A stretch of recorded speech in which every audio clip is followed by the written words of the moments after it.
Hola, uy, qué bien, hoy ha funcionado toda la primera. ¿Qué tal, Juanjo? ¿Cómo vas? Hola, Carlos, muy bien. ¿Qué tal? La tarde, ¿bien? Pues bien, llegando ahora del curro, así que nada, con ganas de compartir este momento contigo y hablar de salud. Muchas gracias. Espero que haya reservado un poquito de energía para este pequeño espacio que abrimos ahora. Siempre para esto, de las cosas que más me da energía son este tipo de conversaciones en las que los que hablamos pues de temas de salud y sobre todo también me ayuda a mí a aprender de otras personas que mirar la salud con otra perspectiva y estar abierto a escuchar las otras opiniones o las otras visiones de la salud siempre es enriquecedor.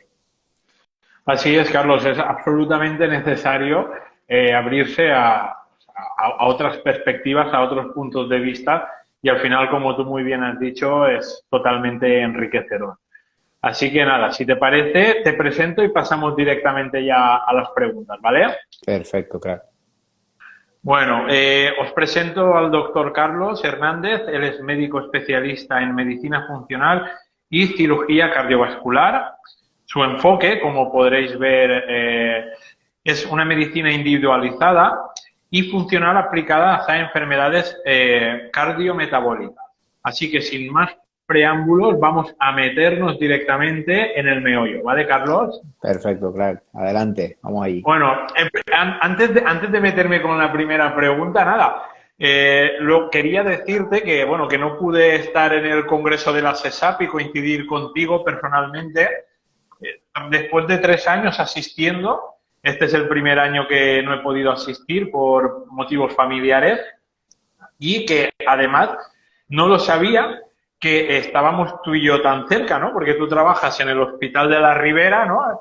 Y bueno, Sí. es mi hospital de zona, ¿no? Justamente asisto poco, pero afortunadamente, ¿no? Y no he tenido nunca que asistir a cirugía cardiovascular también, afortunadamente, Y que no ¿no? llegues nunca, mejor. Y eso espero, eso espero.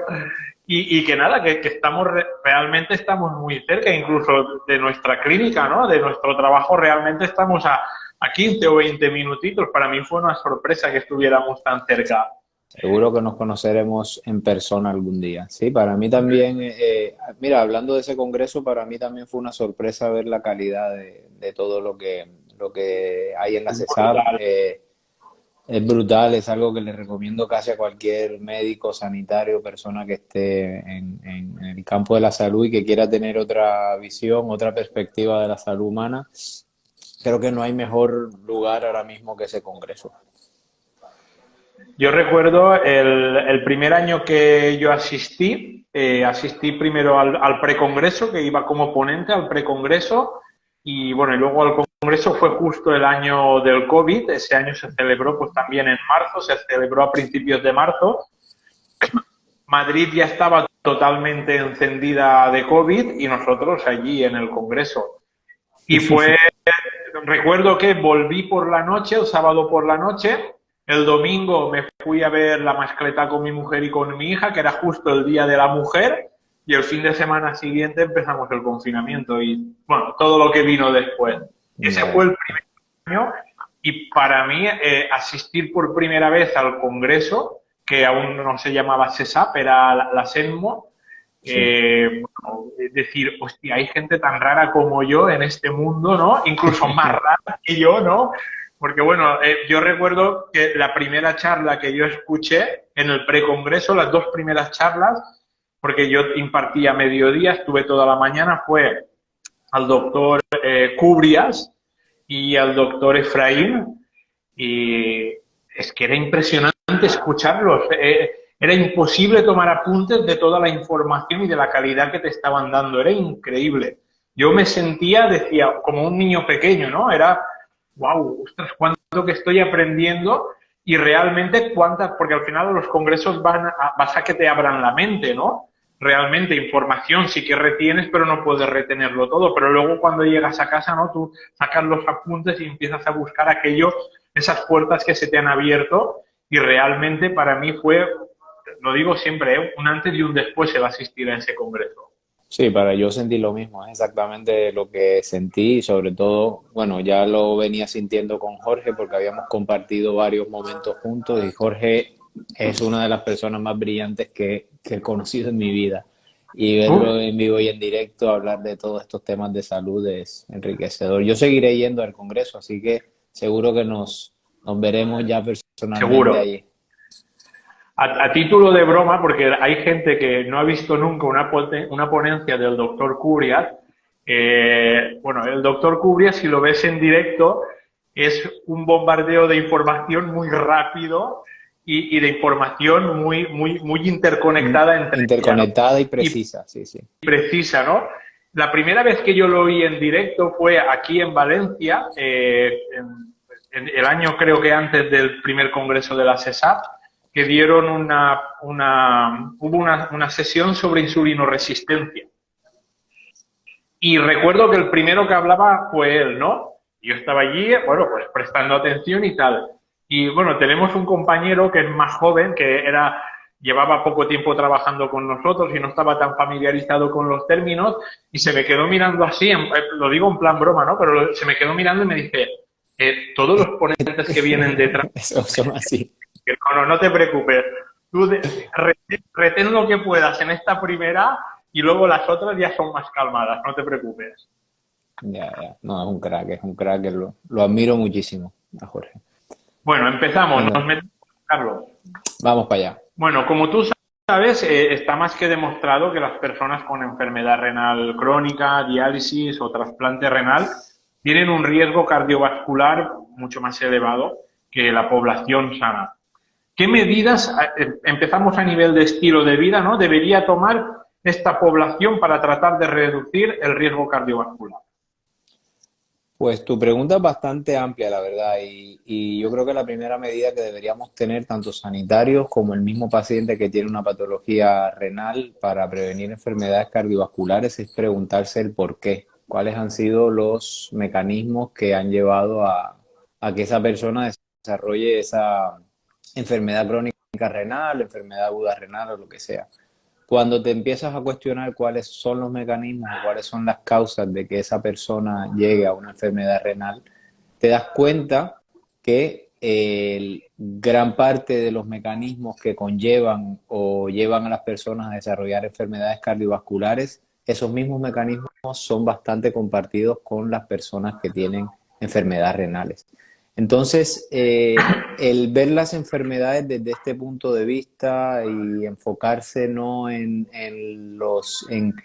ver las enfermedades como separadas, como si cada una fuese una entidad, cada una por separada, y verlas más como que existen ciertos procesos fisiopatológicos que comparten ellas, sería el primer enfoque, porque la gran mayoría de las patologías renales y cardiovasculares comparten problemas metabólicos como la resistencia a la insulina, diabetes, prediabetes, y de ahí salen una cantidad de variables que nunca acabaremos digamos, de enlazar, ¿no? Porque todos los días sale nueva información.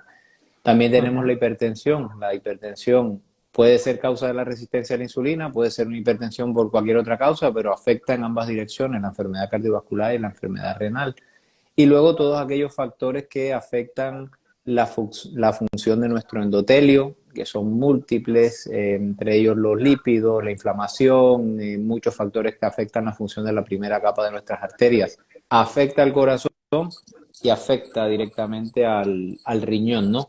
Y una vez que la enfermedad renal está establecida, esa propia enfermedad renal también genera alteraciones pueden llevar a un empeoramiento de la enfermedad cardiovascular. Y si tienes la enfermedad cardiovascular, también puede llevarte a que te dé enfermedad renal. O sea, la interacción es bidireccional. Entonces, el primer enfoque o las primeras cosas que deberíamos tener en cuenta es enfocarnos en qué es lo que la está causando en primera instancia y posteriormente erradicar esa causa, ¿no? Esa sería siempre mi principal enfoque hacia cualquier enfermedad que me enfrente. Entonces, depende de lo que está causando el problema, el enfoque debe ir dirigido hacia eso.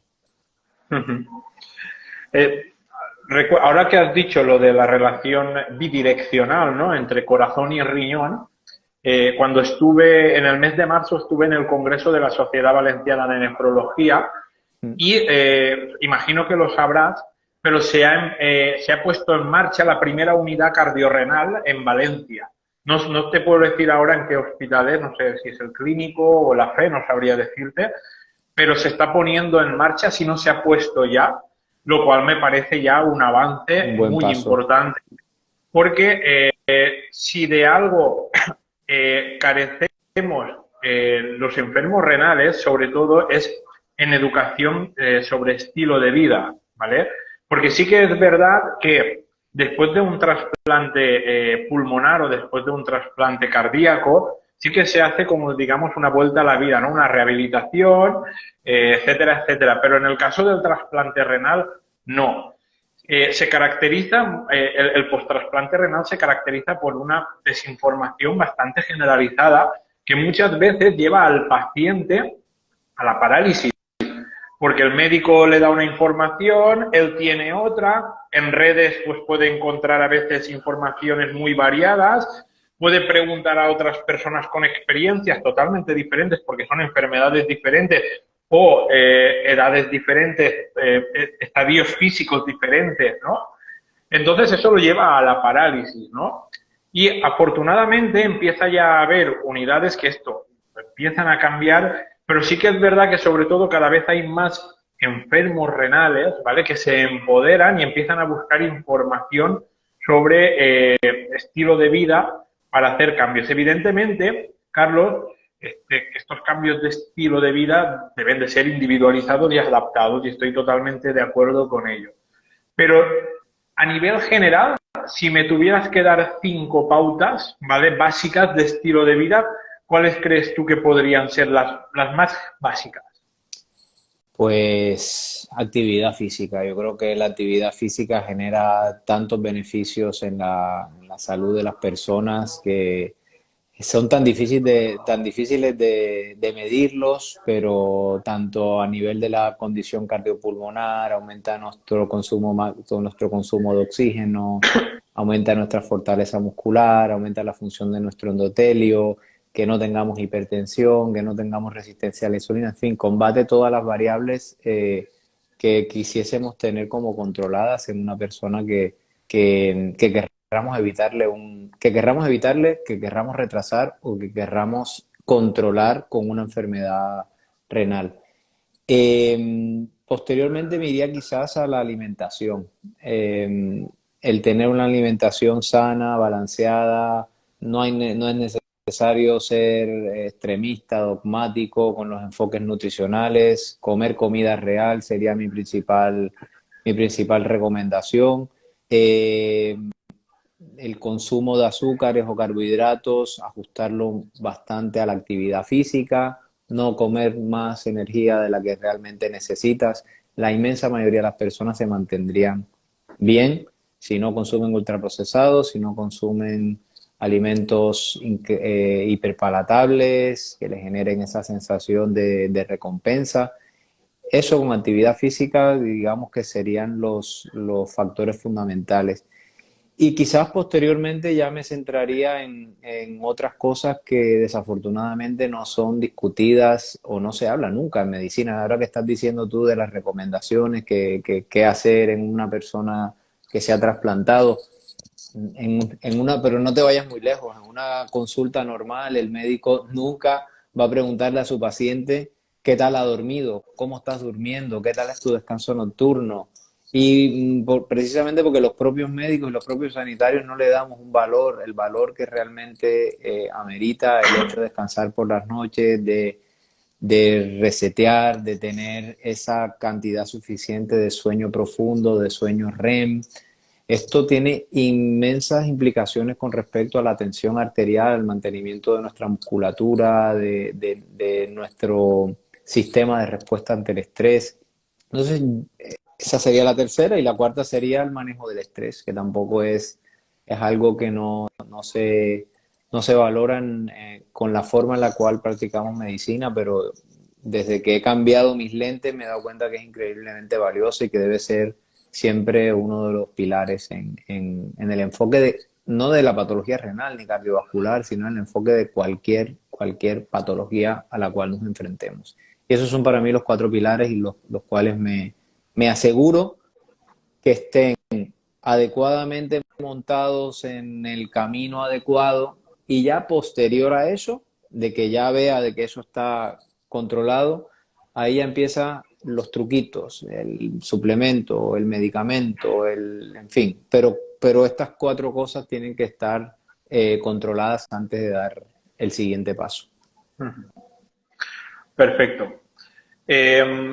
Sí, a las personas que no conocéis al doctor Carlos Hernández, sobre todo a través de las redes, ¿vale? Podéis ver todos los posts que tiene en Instagram. Él publica mucho acerca de cuáles son aquellos parámetros o aquellos biomarcadores, ¿no?, de riesgo cardiovascular que no son los tradicionales, ¿no? Uh-huh. Hago esta pequeña introducción porque la pregunta que te voy a hacer va en torno a eso, ¿no? ¿Qué biomarcadores dirías tú que son los correctos? Hablemos un poco también, me gustaría que hablaras un poco del colesterol, aunque ya sé que eso para ti es ciencia de hace años, pero me gustaría un pequeño énfasis. Y, evidentemente, ¿qué marcadores crees tú que son los más precisos hoy en día y que tenemos al alcance?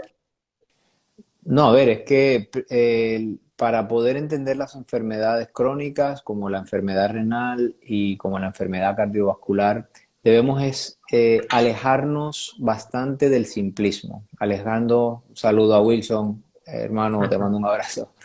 Eh, debemos alejarnos bastante de los simplismos y de las formas unilaterales y como reduccionistas en las cuales vemos la enfermedad y la salud humana, ¿no? Y entonces, desafortunadamente, en la medicina siempre se ha tendido a eso, ¿no? A ver las cosas con esta simpleza y decir, este valor está alto, este valor se asocia a tal cosa, pues este valor tenemos que bajarlo, ¿no? Pero en realidad las enfermedades crónicas y la enfermedad cardiovascular son bastante más complicadas de estudiar, y hay infinidad, si partimos del hecho de que hay infinidad de cosas que aún desconocemos, quizás podemos llegar a mejores puertos y a mejores formas de tratar las patologías.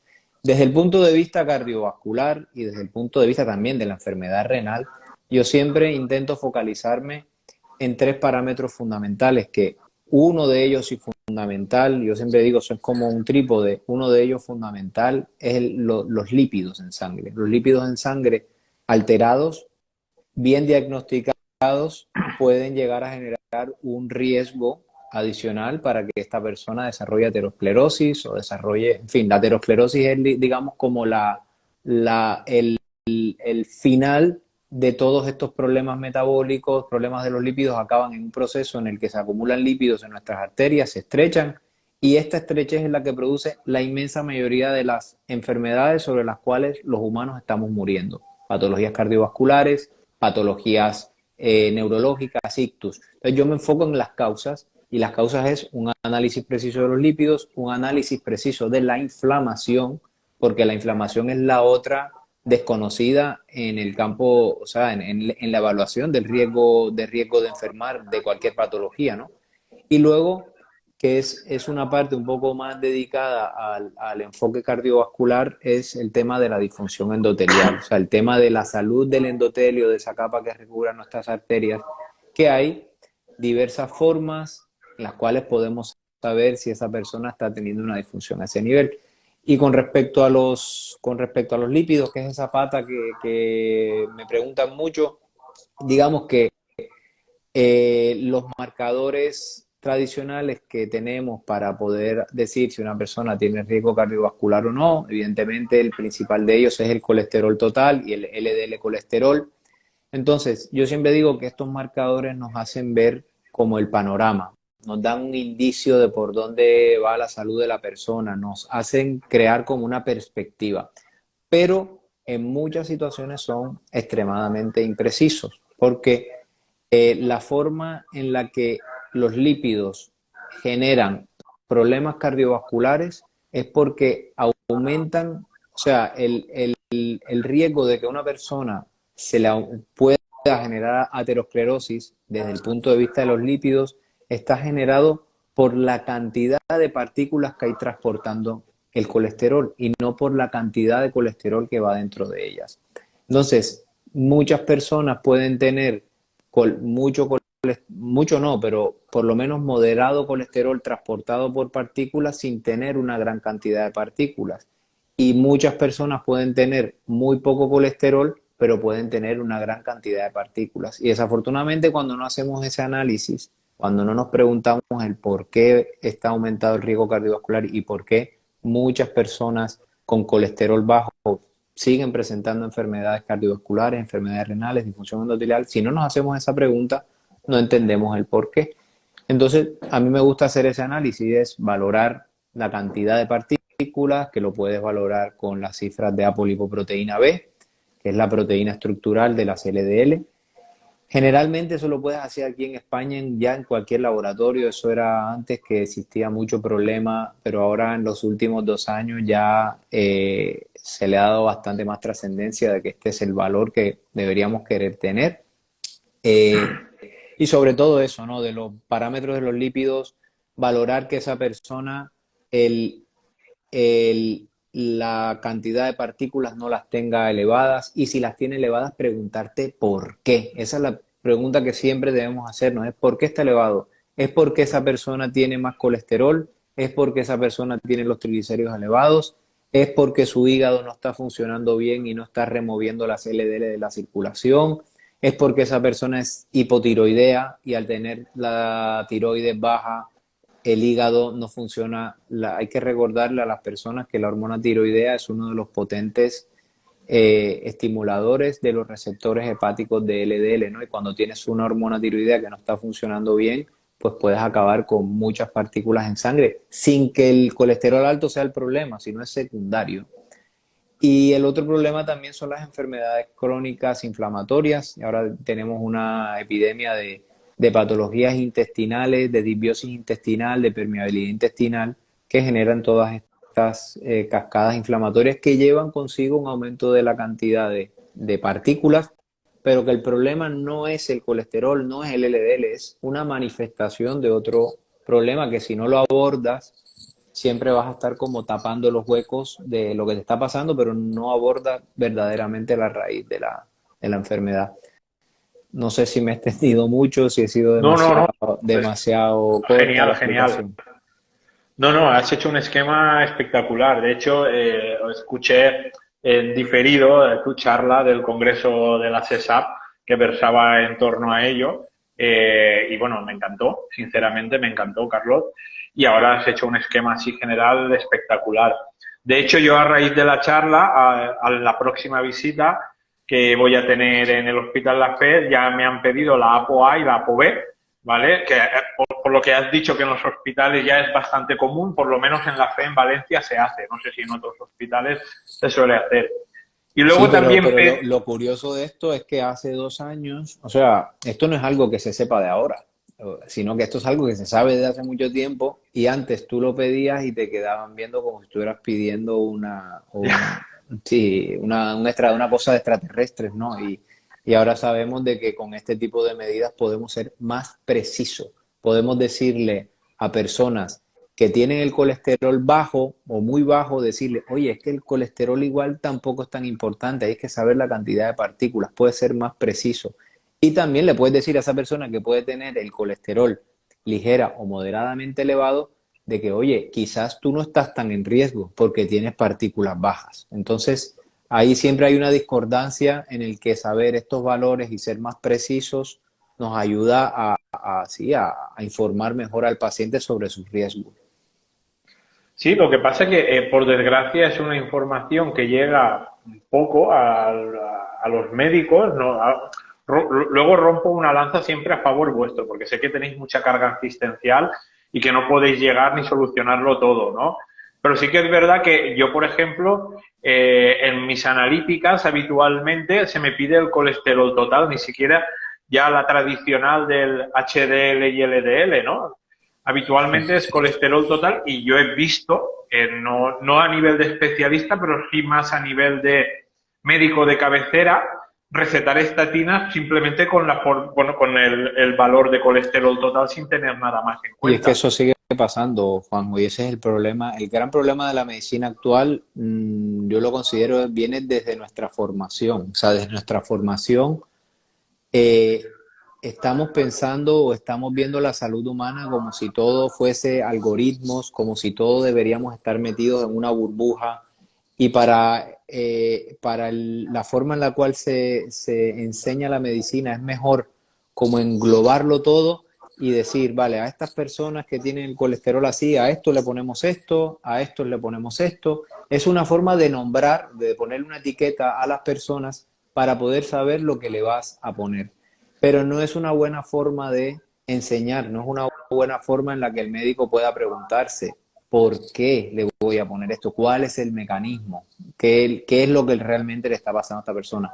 Eso es más complicado de enseñar, es más complicado de aprender, requiere un proceso en el que para mí ha sido doloroso muchas veces darme cuenta de que algunas veces he hecho las cosas mal, pero es porque algunos conceptos que me han explicado, me han enseñado en mi carrera, eran erróneos o eran muy simples. ¿Ya? Entonces es fácil decirle a una persona con hipertensión, tengo que ponerte el antihipertensivo. Una persona con colesterol alto, tengo que ponerte la pastilla del colesterol. Una persona con depresión, tengo que ponerte el antidepresivo. Eso es fácil, porque es solamente ponerlo, ¿no? Pero el cuestionarte el por qué, el dejar de ver a las enfermedades como déficit de medicamentos, eso es lo que pasa, que actualmente tenemos un enfoque hacia la enfermedad como deficiencia de medicamentos en vez de enfocarnos en entender todos los mecanismos que pueden llevar a una persona a enfermar. A mí me abruma, de verdad, de las cosas que más me abruma y que por eso me aterriza a la tierra, es todos los días las cosas que leo, la cantidad de cosas que no sé, o sea, la cantidad de cosas que aún no sé, que intento aprender, pero que es enorme. O sea, el abanico de no saber cosas es tan grande, pero nuestra medicina lo simplifica en colesterol alto, bájalo, hipertensión alta, bájala y ya. Eso es complicado.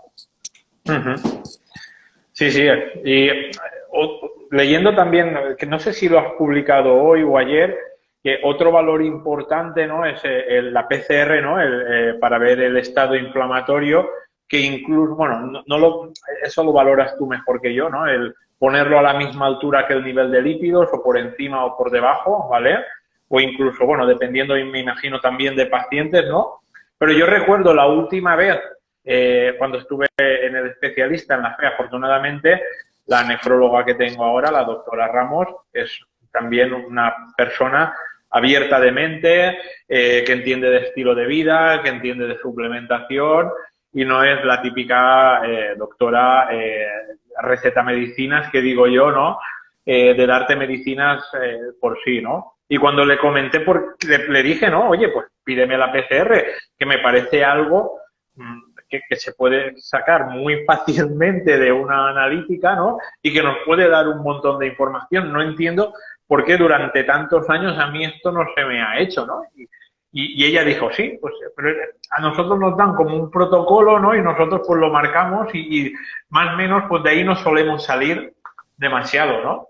Y me Ya, parece un valor muy interesante.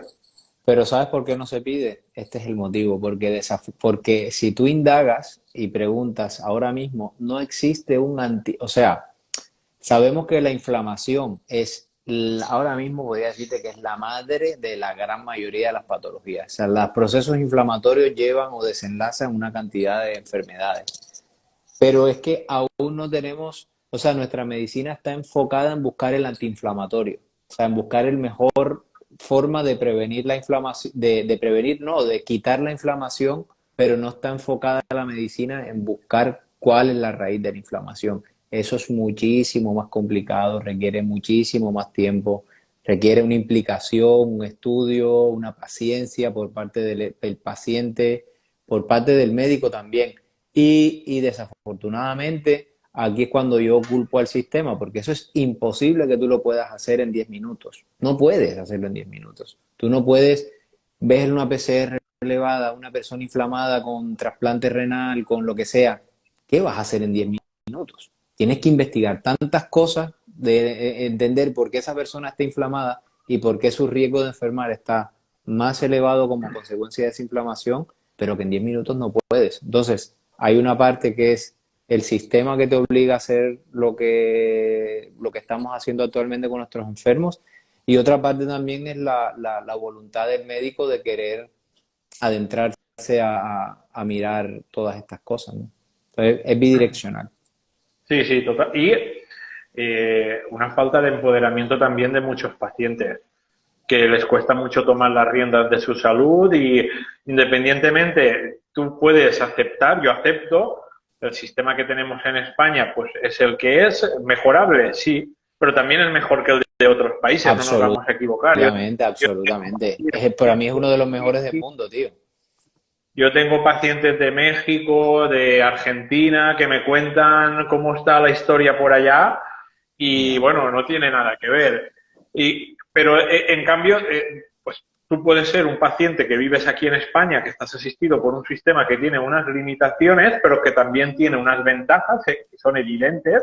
Bueno, pues tú aceptas lo que el sistema te puede dar y lo que no, pues te buscas tú un poco la vida. Hoy en día tenemos acceso a la información muy rápido, ¿no? Es muy fácil, pero es mucho más fácil quejarse, es mucho más fácil echarle la culpa al sistema, echarle la culpa al doctor o echarle la culpa a las farmacéuticas porque no investigan, cuando muchas veces la solución, bueno, muchas veces no, en el 100% de los casos, al menos una parte de la solución debe de partir del propio paciente. Y el paciente Absolutamente. es incapaz de hacer eso. Ya, pero es que eso también tiene que ser un cambio de perspectiva en la salud, Juanjo, en el que desafortunadamente el sanitario, el médico, está como en una posición omnipotente en la que él es el único que sabe y él es el que prescribe los tratamientos. Y la persona está esperando que el médico lo cure.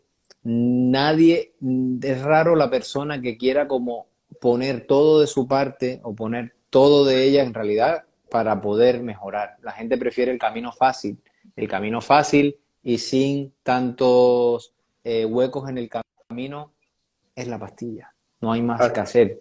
Entonces, por eso Y, tenemos ahora esta sociedad envenenada de que no quieren tomar las riendas de su salud y escogen el camino fácil de simplemente tomar medicamentos. Y esto no es decir que los medicamentos sean malos. O sea, los medicamentos son increíblemente necesarios y son parte fundamental por lo cual nosotros actualmente tenemos la expectativa de vida que tenemos en la actualidad. Pero en algunas situaciones son prescritas sin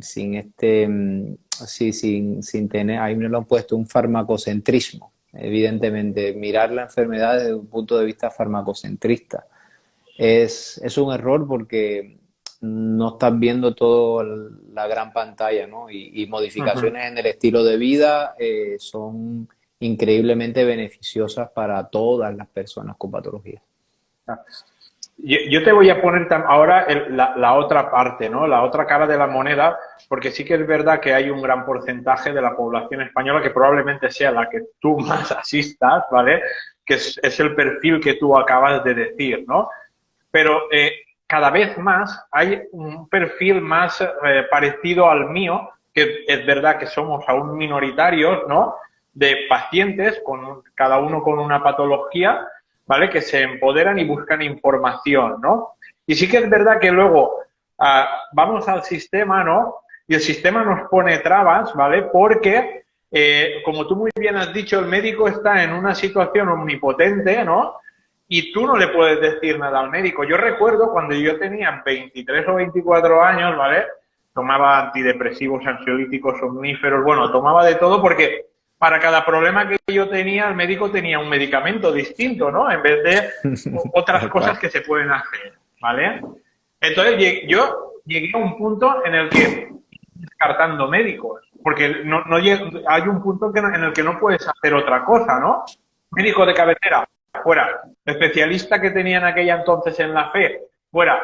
El que vino después era mejor. Bueno, vale, pues bueno, con este me relaciono un poquito mejor, pero cuando ya vi que tampoco podía hablar de tú a tú, porque al final yo digo, bueno, perdona, es verdad, el riñón me lo ha donado una persona, este cuerpo es mío y al final yo voy a decidir qué voy a hacer con la información que tú me des, ¿vale? Entonces, yo vengo aquí solicitando información. Luego ya veremos si te autorizo tratamiento, prueba diagnóstica o lo que o autorizo que tomarme un medicamento. Pero lo voy a autorizar yo, claro. Entonces, claro, hay yo tuve el segundo nefrólogo que tuve, cuando él dijo de hacerme una biopsia, yo le dije que había otras alternativas porque la analítica no era para biopsia, no era la peor de todas, ¿no? Prefería repetir la analítica y ver si mejoraba, y si no mejoraba, en unos días automáticamente hacer la biopsia, que yo no me niego, yo la autorizo. Se negó y automáticamente cambié de doctor, ¿no? Lo que pasa que es verdad que somos aún muy pocos pacientes los que ejercemos esos derechos. Y estos derechos, cuando cada vez los ejerzamos más personas, va a hacer que el sistema cambie a mejor. Se mire por donde se mire, ¿no? Porque al final el sistema es el conjunto. Si las personas que estamos al otro lado, hablando ahora de los pacientes, no nos empoderamos y no exigimos al sistema cambios, ¿vale? El sistema va a permanecer siempre igual y siempre te va a ofrecer lo mismo.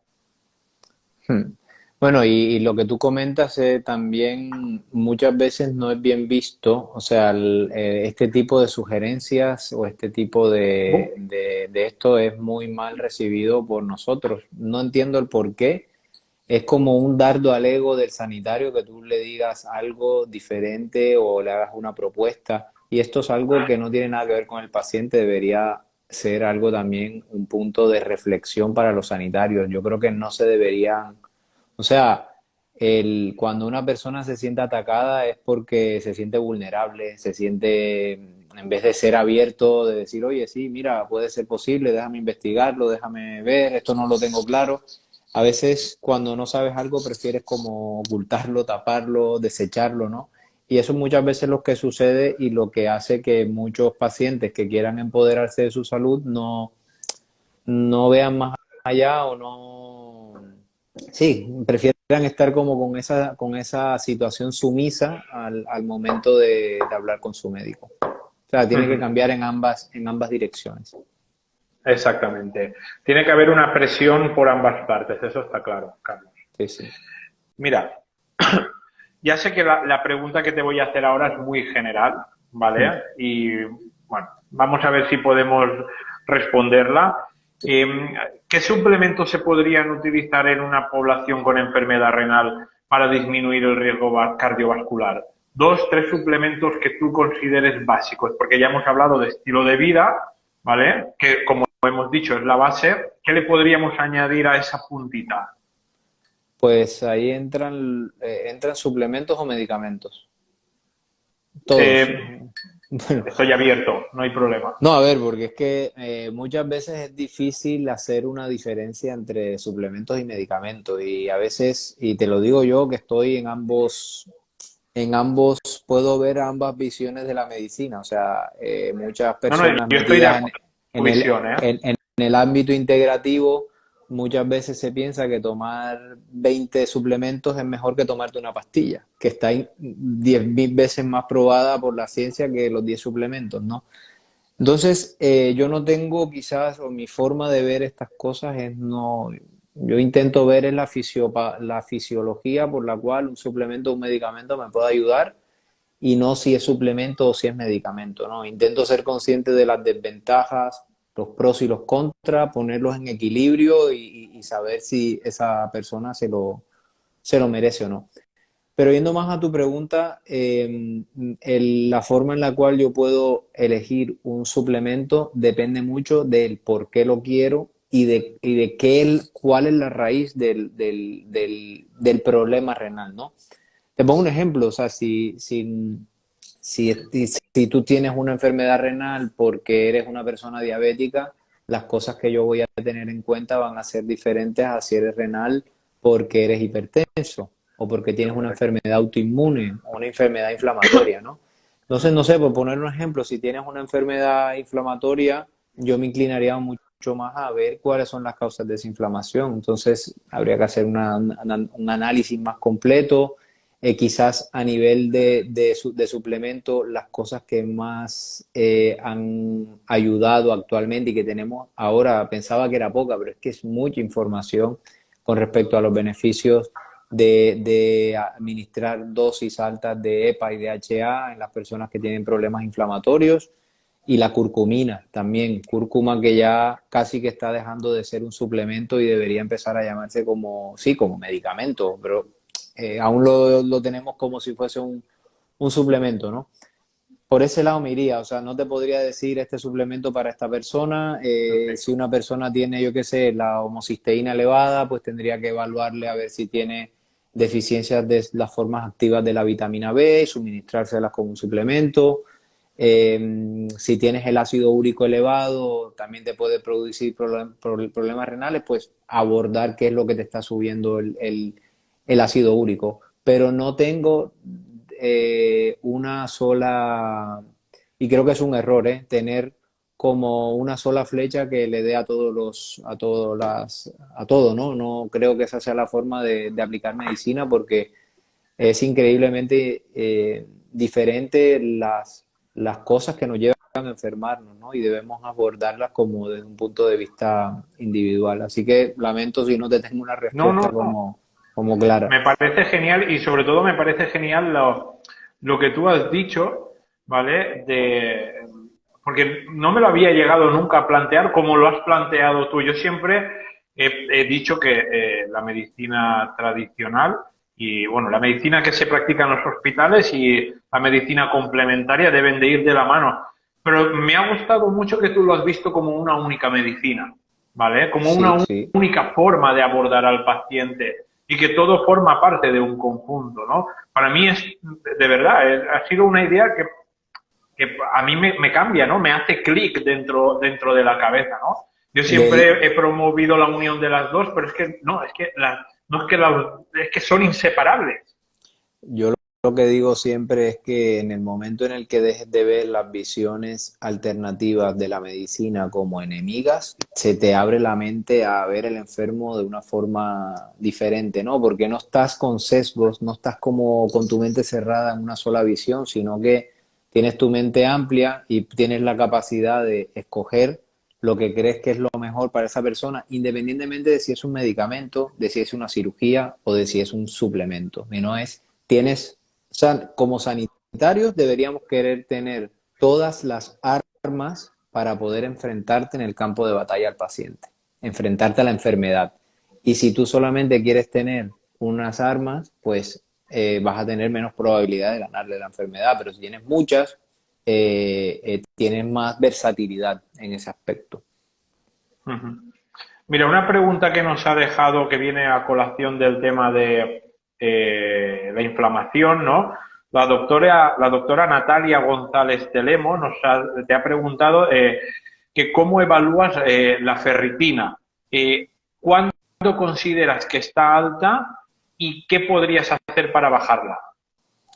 Bueno, la ferritina es un marcador que ya de por sí se ha visto de que personas que tienen niveles elevados de ferritina generan dos cosas. Una es que aumenta la inflamación por vías indirectas y también se ha relacionado que la ferritina elevada genera, digamos, riesgo de que se puedan desarrollar otras patologías, entre ellas las patologías metabólicas como la diabetes. O sea, se ha relacionado incluso a ese nivel, ¿no?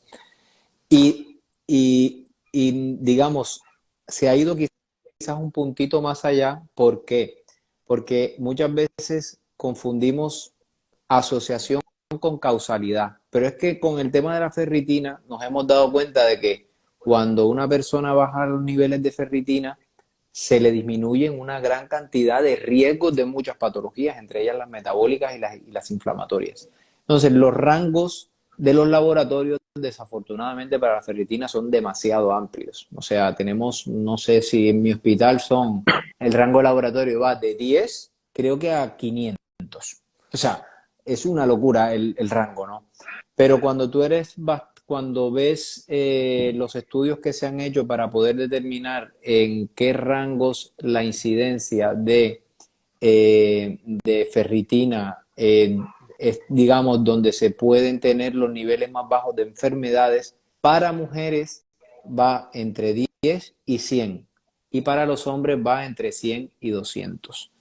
Cambia un poquito el sexo. De hecho, se ha relacionado los niveles de ferritina con ser una de las ventajas que tienen las mujeres con respecto a los hombres en el por qué las mujeres desarrollan enfermedades o tienen más riesgo de patologías, tienen menor riesgo de patologías comparado con los hombres una década después. Es por el hecho de la menstruación. La menstruación hace de que las mujeres en global tengan unos niveles de ferritina un poquito más bajos que los de los hombres. Y este ha sido uno de los mecanismos teóricos que se ha postulado para explicar por qué las mujeres pueden tener cierta protección con respecto al desarrollo de muchas patologías, ¿no?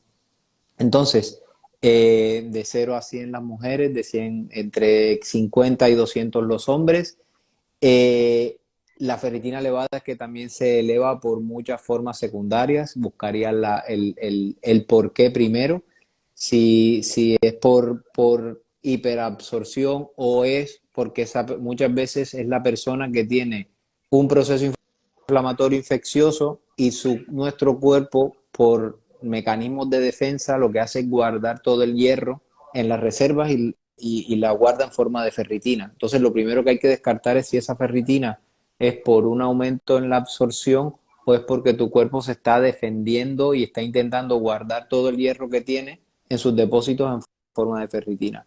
En función del análisis que hagas, depende el manejo que yo haría. Algunas personas, y mira, yo me incluyo allí, yo tiendo a tener niveles elevados de ferritina, 400, lo tengo así, haga lo que haga.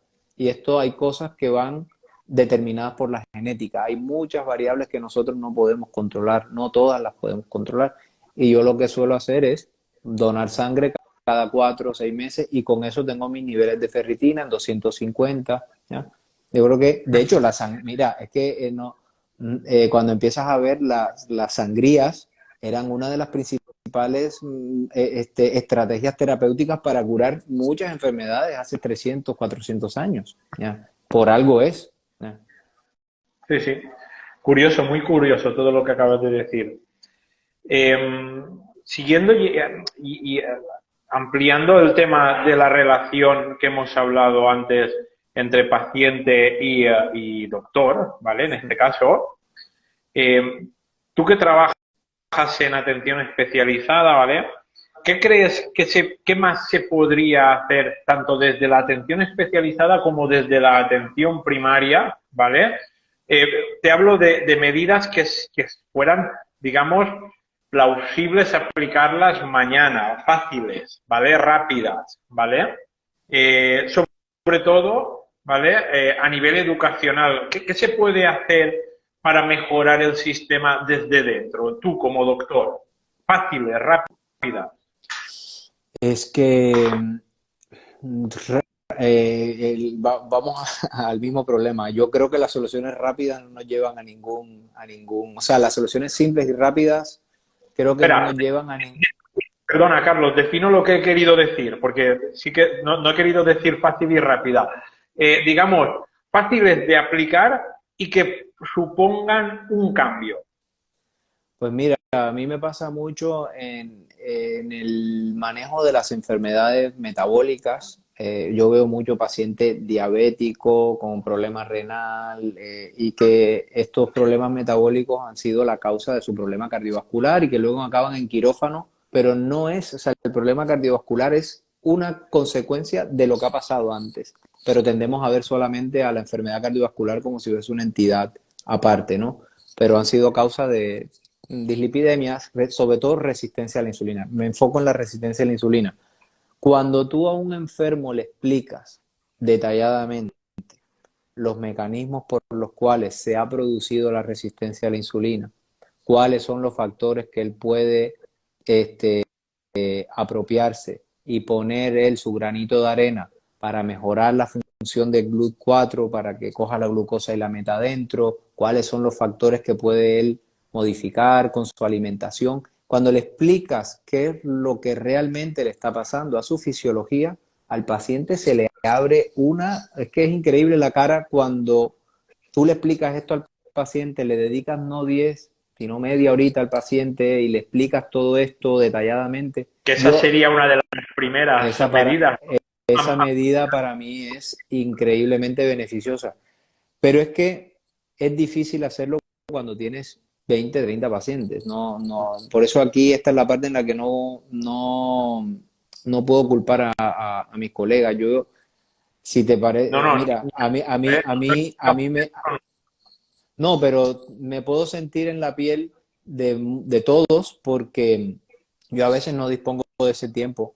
Y a mí me ha tocado hacer cosas que te va a parecer un poco nazi, pero yo lo que sabe es cómo detecto yo la persona que puedo ayudar y la que no. En mi consulta, o sea, en la de la seguridad social, es yo le hago siempre la pregunta al paciente, es ¿cuánto dispuesto estás en hacer de 0 a 10? ¿Cuánto dispuesto estás en hacer todos los cambios que necesitas para mejorar tu salud?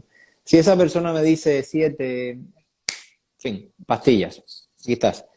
Pero si esa persona me dice, doctor, 10, 9, hago todo lo que tú... 12, Claro, 15, 20. claro, yo a esa persona le digo, espera que nos vamos a ver en otra consulta, o sea, nos vamos a ver, voy a intentar sacarte un tiempo para verte a ti media hora y explicarte, y ahí sí le pido una analítica completa de todo, y desafortunadamente tenemos, en mi caso, pues yo intento poner mi granito de arena de esta forma porque no lo puedo cambiar todo, y es seleccionar esa persona que puedo ayudar, que está comprometida con su salud, porque yo no pienso ser un prescriptor, o sea, sí soy un prescriptor de medicamentos porque hay personas que las tengo que poner, el que no quiere cambiar no lo puedes cambiar, y viene desde la psicología, pero las principales medidas que pueden hacer son a nivel educacional, explicar a la persona la implicación del deporte, de la actividad física, de la alimentación, y del estrés y del sueño, serían las principales medidas que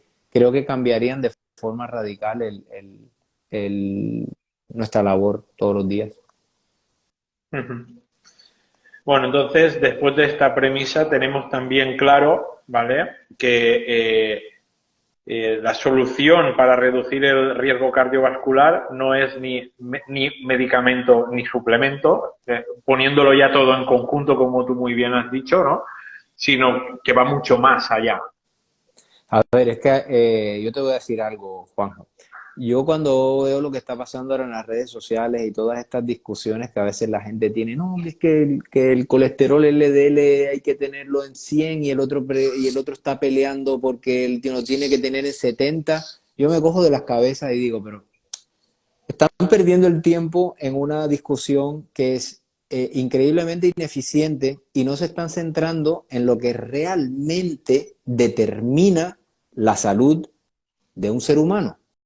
O sea, ¿de qué te sirve saber que una persona tenga la diferencia entre el colesterol en 70 y el otro en 100 cuando esa persona no hace actividad física, se alimenta, come basura, no duerme bien y está lleno de estrés? O sea, si no se tienen esas cosas en cuenta, estas peleas por darle importancia a cosas que en realidad tienen su valor, pero que primero tienen que ir los fundamentales antes de estar en estas discusiones por parámetros tan precisos de la salud. Uh-huh. Mira, una cosa que yo me encuentro habitualmente, y bueno, sabes que también es muy común en enfermos renales y en otro tipo de pacientes, pero los que yo veo que son renales, ¿vale? Mucho más, es la sarcopenia, ¿no? El déficit de masa muscular, ¿no? La falta de ejercicio y el déficit de masa muscular, ¿vale? Como tú muy bien has dicho, imagínate ahora, Carlos, que tienes delante un paciente con sarcopenia, ¿vale?, evidentemente con un riesgo cardiovascular aumentado, ¿vale? ¿Cómo le explicarías a esa persona, cómo la convencerías para que tratara de aumentar esa masa muscular para reducir ese riesgo cardiovascular? ¿Qué le dirías? Pues le diría, mira, los beneficios del músculo el de tu fortaleza muscular van en muchas direcciones, pero a nivel global en dos. A nivel estructural, la cantidad de músculo está directamente relacionado con la fortaleza que tú también vas a tener de tus huesos, y el que tú tengas fortaleza en tus huesos cuando tengas 70, 80, 90 años va a ser un factor determinante para que no te mueras de una fractura de cadera. Que esto es algo que la gente se olvida, de que las personas mayores también se mueren por el hecho por no tener cuidado de sus huesos, por no tener fortaleza muscular, por no tener esa fuerza de cuando alguien los empuja, poder poner bien el pie y no caerse. Y eso lo determina la fuerza muscular. Entonces yo le diría, mira, ¿tú por qué quieres tener músculo? Porque te puedo prevenir estas patologías, te puedo prevenir de que te caigas, te puedo aumentar la calidad de vida de forma brutal. Yo siempre le intento decir a mis pacientes, imagínate que tú tengas 80 años y puedas cargar tu maleta en un avión y ponerla tú mismo allí y que no sea una persona que te la tenga que llevar, que puedas llevar tú las compras, que puedas seguir yendo al campo a hacer tus labores, ¿no? La fuerza muscular y la cantidad de músculo te permite eso. Y por otro lado está el tema metabólico. Tener más músculo está directamente relacionado con tu sensibilidad a la insulina. Y si tú quieres ser sensible a la insulina y quieres estar la mayor parte del día sin problemas o sea, la mayor parte de tu vida sin problemas de azúcar, sin problemas de resistencia a la insulina, que es quizás uno de los principales asesinos de nuestra sociedad, tú necesitas tener músculo. Ese músculo te va a brindar la capacidad de que tus células musculares sean más receptoras de azúcar, que el azúcar no esté por ahí por la sangre y que te conviertas en prediabético, ni que tengas que necesitar medicamentos. Entonces, cualquier persona, tú en tu caso, pues, que son pacientes renales, también esto yo lo veo mucho, los pacientes que tienen insuficiencia renal, que necesitan cirugía, todos están sarcopénicos, todos están, y en algunos casos ha sido esto es algo que me gustaría discutir incluso contigo, no sé si es el contexto, ¿no? Porque el tema de las dietas bajas en proteínas tienen su parte buena y su parte mala, porque hay evidencia que dice que disminuye el progreso de la patología renal, pero por otro lado te vas dando cuenta cómo la persona le estás intentando mitigar el efecto de lo que va a tener en el riñón, pero por otro lado estás viendo esa caquecia que el paciente se consume vivo, ¿no? Y después de que ya la persona está en diálisis, ahí sí le puedes decir, venga, ya come lo que te dé la gana, cuando ya el paciente está destruido, ¿no? Entonces es una postura que no, me cuesta un poco entenderla, me cuesta un poco aceptarla, pero claro, no es algo en lo que yo esté diariamente lidiando. Yo veo personas que están con insuficiencias renales en estadios más precoces, en las cuales no se necesita ser tan dogmático, estricto, ni esto con estos temas. Mira, yo te digo resumiendo porque lo hablé con el doctor Antonio Hernández, que también estuvo en el Congreso, y es lo siguiente. El año pasado, en 2022, por el mes de junio, salió un metaanálisis en el cual se demostró, para mí ya es un punto muy importante, se demostró que las dietas muy bajas en proteínas no conseguían enlentecer la reducción de la función renal o la pérdida de la función renal. Cuando hablamos de dietas muy bajas en proteínas, estamos hablando de dietas entre 0,6 y 0,8 gramos de proteína por kilo de peso y día, ¿vale? Luego, de ahí a hacer una dieta hiperproteica a una persona con enfermedad renal, pues no tiene ningún sentido tampoco, Ahí ¿no? está, ahí está el tema. Pero, por ejemplo, las guías americanas, las guías de la Kidney Foundation, ya empiezan a hablar de un rango de 1 a 1,2 en enfermedad renal crónica. Esto se aumentaría en diálisis, que sabes que es muy desgastante. Habría que equilibrar ahí los niveles de fósforo, porque como sabes, la proteína principalmente se saca de productos animales que son ricos en fósforo. Bueno, y en trasplante renal, por ejemplo, ya se empieza a hablar que los primeros 6 meses después del trasplante, una persona que ha pasado por una cirugía mayor, por una hemodiálisis o diálisis peritoneal, etcétera, etcétera, necesita 1,5-1,6 gramos los primeros 6 meses para recuperarse. Incluso este periodo puede ser más largo si ha pasado más de 2 años en diálisis o la persona está sarcopénica, ¿vale?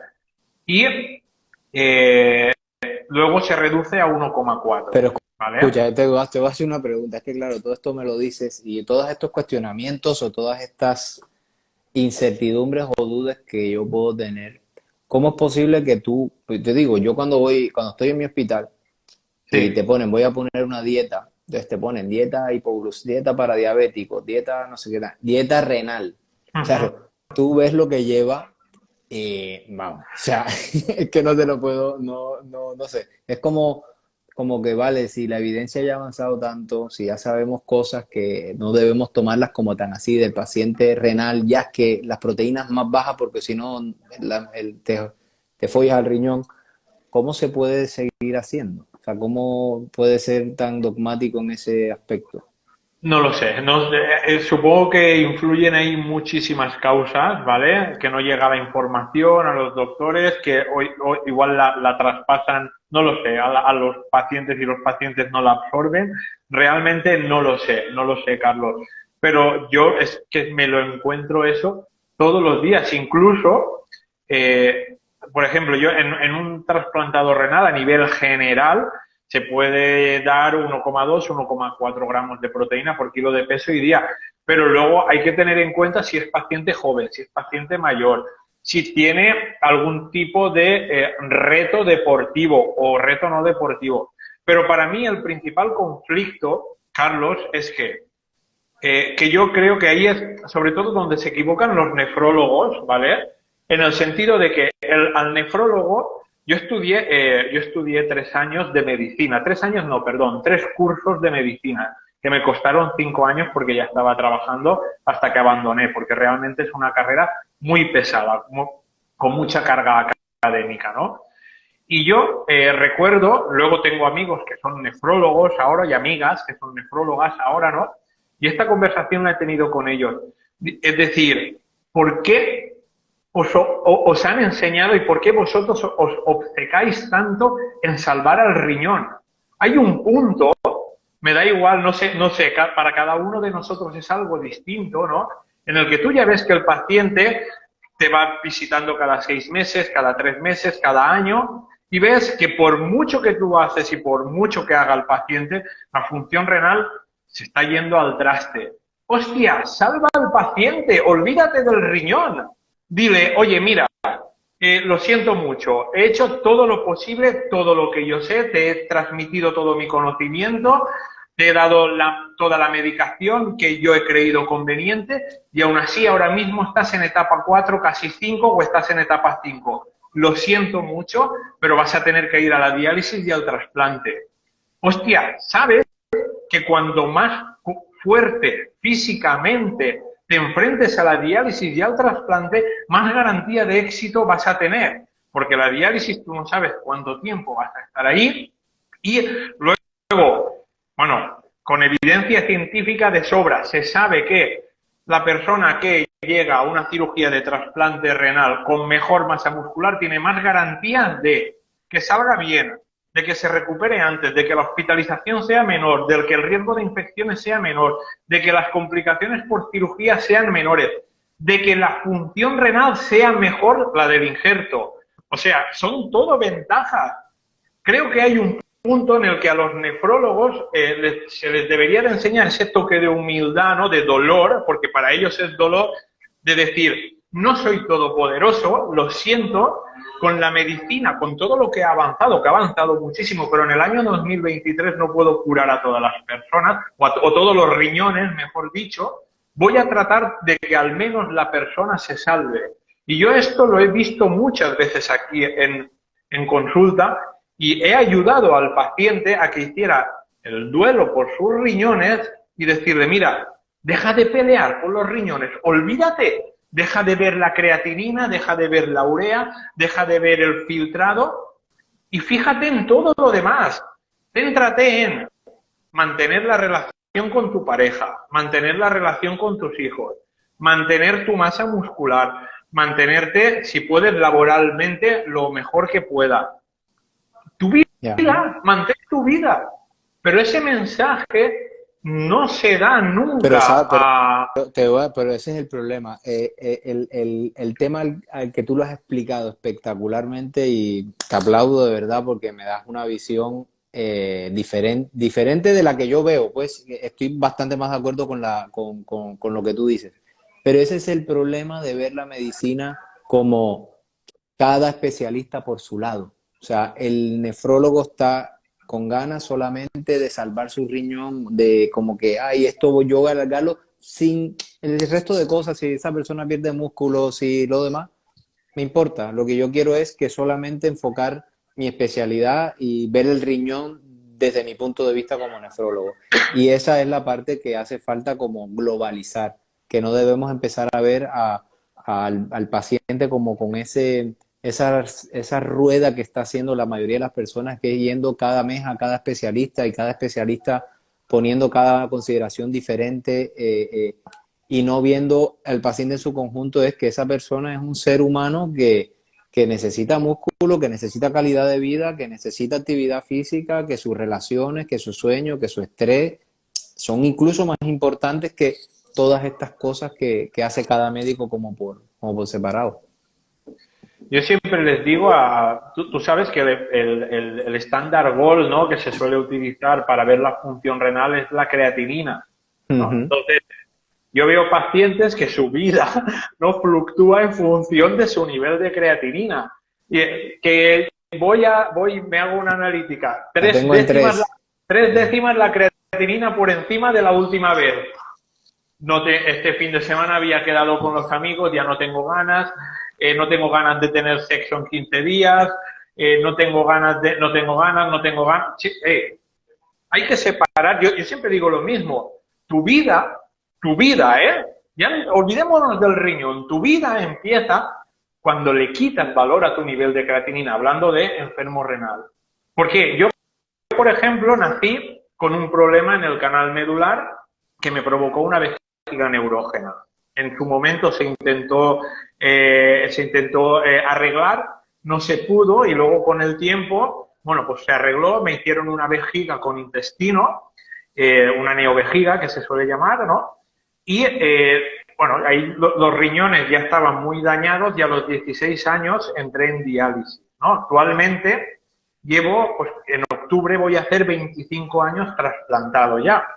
Aunque tengo una buena función renal, sí que es verdad, soy consciente de ello, de que el riñón empieza a dar signos de fatiga. Porque, por ejemplo, yo actualmente, desde hace 3 años más o menos, tengo el ácido úrico en 10, cosa que no tengo un estilo de vida en absoluto, Carlos, para tener un ácido úrico en 10, tomando además alopurinol que los 22 años anteriores no había tomado y es imposible bajarlo. Pues bueno, ya acepto que el riñón pues empieza a hacer un poco viejo, ¿no? Vamos a Ya. llamarlo así, ¿no?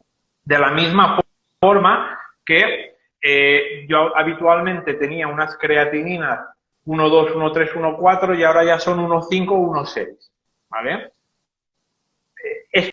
Espero que me dure muchos años y yo trabajo para que me dure muchos años más, pero no lo sé. Pero yo tengo aceptado que independientemente de que mañana me haga una analítica y me diga, mira, Juanjo, ya tienes la creatinina en 3, mi vida va a seguir y tengo que luchar por que mi vida siga. Yo tengo muy claro que si mi riñón muere, ¿vale? O los míos o los de cualquier persona con enfermedad renal, no va a ser porque haga deporte. Siempre estoy hablando de deporte bien hecho, Carlos? No van a petar esos riñones o no va a petar mi riñón porque haga una dieta equilibrada con una dieta normoproteica adaptada a mí, ¿vale? En todo caso, van a fallar porque la medicina o porque la naturaleza, porque no le voy a tirar la culpa a la medicina, ¿no? No puede solucionar en el año 2023 mi problema, pero espero que en los próximos años, yo no sé si van a sacar riñones de cerdo, riñones robots o riñones de impresora 3D, pero espero que en los próximos años se otorgue una solución mejor que las que hay ahora frente a la falta de órganos que existe hoy en día, ¿no? Para trasplante, ¿no? El déficit de donantes que existe. Pero independientemente de eso, una cosa es el riñón de Juanjo, la función renal de Juanjo, y otra cosa es Juanjo. Y a mí, te lo digo sinceramente, Carlos, me ha costado mucho trabajo personal llegar a decirte esto que te estoy diciendo ahora. Y no sé si todo el mundo que tiene enfermedad renal es capaz de hacerlo. ¿vale? Porque requiere un trabajo interior importante. Y eso no quiere decir que yo el día que llegue a la diálisis, porque tengo muy asumido que voy a volver allí, pues no pegue dos puñetazos contra la pared y no me ponga a llorar y me pase un mes de bajón. Eso pues, podría ser lo más normal. Pero luego la vida sigue.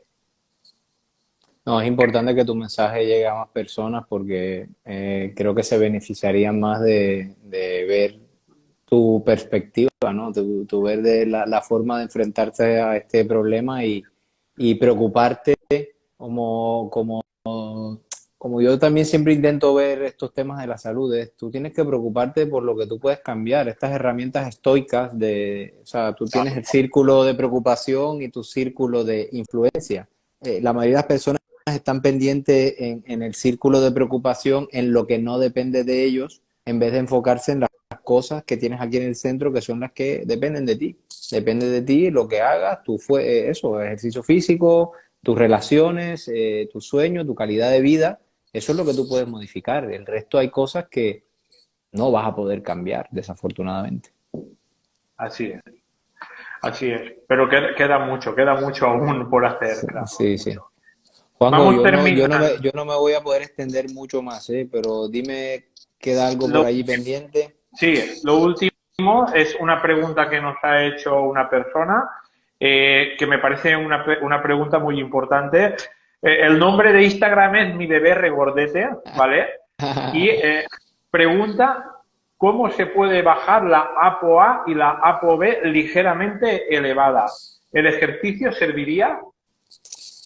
Primero que todo hay que explicarle a esa persona que igual está la ApoA es la proteína estructural de las HDL. ApoA en mayúscula y ApoB mayúscula es la proteína estructural de las LDL. Lo que esa persona probablemente no ha querido preguntar bien es cómo bajar la lipoproteína A. Asumo que eso es lo que ha querido decir, porque a Voy a veces volver. a veces, no, da igual, pero asumo que es eso porque ya te digo que esto es una confusión bastante frecuente y la persona confunde ApoA con lipoproteína A, que son cosas diferentes. Entonces, asumo que esa era la pregunta de la persona. La lipoproteína A es un LDL más malo de lo normal que tiene una alta influencia genética, o sea, la mayoría de las personas nacen con unos valores que heredan de su familia y entonces esos valores altos hacen que puedan tener un mayor riesgo de desarrollar enfermedades cardiovasculares. Entonces, a raíz de la lipoproteína A hay muchas corrientes también desde el punto de la medicina convencional como desde el punto de vista de la medicina alternativa, funcional, de precisión. Entonces, a nivel de cambios de nutrición, se ha visto de que hay muy poco se puede modificar esas cifras. De hecho, he estado tentado a publicar un estudio en Públicalo, el públicalo. que hablaban de las dietas, pero no voy a hablar más de esto porque se puede confundir, ¿no? De en realidad que hay ciertos enfoques alimenticios que sí logran modificar estas cifras, pese a que convencionalmente se ha dicho de que no se puede modificar con la nutrición. Y luego están los medicamentos, pero también hay otra serie de suplementos que son los protocolos de Pauling y Rath, que son investigadores de la medicina ortomolecular que diversas pruebas han hecho y han visto de que ciertas combinaciones de algunas vitaminas con algunos aminoácidos hacen que las personas, algunas, porque no todas, esto lo digo porque yo también lo hago algunos pacientes que tienen la lipoproteína elevada, hace que se disminuya la lipoproteína. Pero bueno, es que el campo de la lipoproteína es para un solo podcast, de estar hablando una hora de este tema, de las cosas que afirmaciones que a veces se hacen que en realidad no son ciertas o no han sido probadas. Aún no sabemos si bajar los niveles de lipoproteína A va a traer algún tipo de beneficio a las personas. No lo sabemos, pero la gente cree que como es mala, si la bajas vas a tener algún beneficio. Pues en medicina hay que probarlo. Eso no lo sabemos, no sabemos cuánto hay que reducirlo. Entonces, son cositas, muchos matices de los cuales no me gusta hablar como de forma superficial porque la persona se puede confundir en fin, que prefiero que no nos adentremos tanto en Porque eso. no se puede hablar de forma superficial, hay temas que No, no no. se pueden hablar de esa Hay forma. temas que no, porque sé que ya me ha pasado antes que por tocar temas por encima a veces se van con una idea que no es la que quiero, no es la que quiero transmitir. Mm. Pues nada, Carlos, lo dejamos aquí, ¿vale? Oye, Juanjo, Muchas gracias. ha sido un placer de verdad, como siempre digo, escuchar para mí, darme cuenta de lo que se puede aprender simplemente con escuchar, con estar pendiente tanto al paciente como a persona que está viviendo una enfermedad. Yo de las personas que más aprendo es de conversaciones con las que he tenido como contigo y también he tenido en algún momento conversaciones con otras personas que viven la diabetes tipo 1 que para mí ha sido enriquecedor verle la visión que puede tener ellos porque tienen la enfermedad en ellos e intentan mejorar la salud de los demás, ¿no? Y creo que tu patología es una de esas enfermedades en las cuales el paciente debería tener más conocimiento, más criterio, no es como un hipertenso, no, tu patología es algo que debería el que la vive tener mucho más criterio, mucho más conocimiento y te felicito por lo que haces porque seguro que le llegas a muchas personas que están en tu situación y le abres un poco la mente a que no todo es como se lo dicen y que tienen un gran campo de acción. Así que gracias a ti, Muchas, Juan. no, no, muchas gracias a ti. Tenemos un amigo en común de mis compañeros que asistieron al congreso de la CESAP que me habló muy, muy, muy bien de ti, sobre todo de tu parte humana. Como médico ya sé que eres excepcional, ¿no? Pero me habló muy bien de tu parte humana, me vio.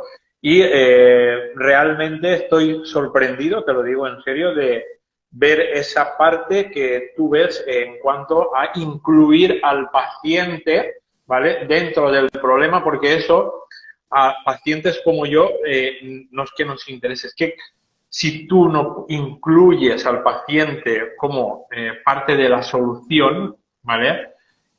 La solución nunca llega, Carlos. Por mucho que tú quieras, nunca llega.